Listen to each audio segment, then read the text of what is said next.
The temples of Angkor are among the world's most alluring historical sites, steeped in centuries of culture and history. For 600 years, from the early 9th century to the middle of the 15th century, the area surrounding the world-famous Angkor Wat was the heart of the Khmer Empire. Over centuries, as the empire expanded, successive kings built a series of monuments dedicated to the gods, each attempting to better their predecessors in scale and symmetry. This religious devotion culminated in one of history's most important buildings and created an expansive landscape dotted with historic sites that offer a fascinating window into the past. Here's what you need to know about the temples of Angkor. Angkor Wat is the undisputed jewel in the crown of Cambodia's ancient ruins and one of the most famous structures in the world. However, the temples of Angkor are so much more than this one building. Angkor Wat is the star attraction at the vast Angkor Archaeological Park, which spans from the Tonle Sap Lake in the south to the Kulen Mountains in the north. Designated a UNESCO World Heritage Site in 1992, the archaeological park is littered with hundreds of ancient temples, from sprawling complexes to small monuments. From 802 CE up until the mid-15th century, a continual series of building projects contributed to creating the most important archaeological site in Southeast Asia. Dedicated to the Hindu god Vishnu, the eponymous temple of the ancient capital was built when the Khmer Empire was at its zenith. During the mid-12th century, the empire stretched from modern-day Myanmar to Vietnam and was under the rule of Suryavarman II, 1113-50, who commissioned the building of Angkor Wat. It is a supreme example of Khmer architecture. The 5 corncob towers that crown the top of the temple are an iconic image of Cambodia, standing proud against the sky and most famously pictured at sunrise. Angkor Wat is a great source of national pride, and it is featured on the Cambodian flag. It's interesting to know that Angkor means city and Wat means temple. The temple was built orientated westwards, which is unusual for Southeast Asian architecture. Intricate bas-reliefs adorn the temple's surfaces, almost unbelievable in their level of detail. The reliefs depict scenes from Hindu mythology. One of the most important stories represented is the churning of the ocean of milk, a creation myth that describes the various incarnations of Vishnu. Despite the outward differences of the myriad monuments at Angkor, some similarities run through the buildings. It was typical of ancient Khmer architecture to build temples to represent the cosmos of Hindu mythology. Each temple was usually topped with 5 towers that represent Mount Meru, the home of the gods, and the heart of the universe in both the Hindu and Buddhist belief systems. Moats around the temples represent the earthly ocean. Causeways across the moats are often flanked by gods and demons pulling on a giant serpent, an allusion to the churning of the ocean of milk creation myth. Almost all temples were built to face the east and the rising sun, symbolizing life. Angkor Wat is the exception, as it faces the west, the direction of the setting sun, symbolizing death.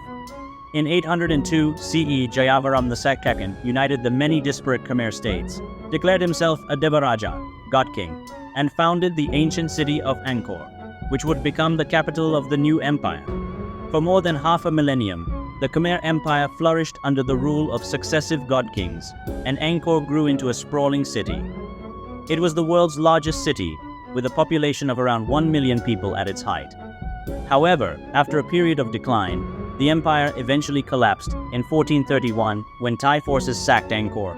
The once thriving city was abandoned and a new capital was established at Phnom Penh. Angkor and its myriad temples were left to fall into ruin, and the surrounding jungle gradually enveloped the once beating heart of Cambodia's only empire. Angkor was rediscovered by Khmer kings around 1570 and then again in the mid-17th century. However, not much attention was paid to the city that was lost to the jungle until the mid-1800s when French explorer Henri Mouhot stumbled upon the temples by accident. Mouhot's diaries were published posthumously in 1864, and the world became fascinated by the ancient civilization and its temples. Since then, the site has become one of the most visited places in Southeast Asia. The temples of Angkor now attract millions of visitors each year. Hinduism was the major religion in Cambodia for hundreds of years, from the 1st century CE to the early 14th century. This was the religion of the Angkorian kings, and many of the temples at Angkor were built to worship gods, most notably Brahma, Vishnu, and Shiva. The temples were designed to represent the Hindu cosmos. They were highly decorated with reliefs telling stories from Hindu mythology. They are also home to statues of Hindu deities. Buddhism had been practiced alongside Hinduism for many years. But from the 12th century, it became increasingly popular, eventually overtaking Hinduism as the country's main religion. Today, around 96% of the population practices Buddhism. Temples that already existed around the time of the religious shift became places of worship for Buddhists, and new temples were built and consecrated as Buddhist temples, including the Bayon. One particular temple has been immortalized by the 2001 blockbuster Lara Croft, Tomb Raider. In a memorable scene, Angelina Jolie wanders through the ancient tree-cloaked ruins of a temple in the jungle. The setting for this was Prohm, one of the most mesmerizing sites in the Angkor Archaeological Park. What makes it so special is the extent to which the jungle has begun to claim back the landscape. Trees seem to grow out of the buildings themselves, and roots have broken through stone walls. Nature is consuming the site to such a degree that the man-made and the organic have become one, making Prohm the most dreamlike monument. The temple was constructed around 1186 as a Buddhist monastery, which would have accommodated 12,000 people living and working in the grounds. Different in design from the state temples, such as Angkor Wat, monastic complexes are known as flat temples as they lack the grand height of those designed as funerary temples. Prohm functioned as a public shrine and a place of worship for all. Among the best known of Angkor's temples is the Bayon. It was built as the state temple of Jayavarman VII in the late 12th and early 13th centuries. The design of the temple is unique, and it features dozens of towers decorated with giant, half-smiling faces. There are more than 200 representations of the face, although the reason for its proliferation is unclear.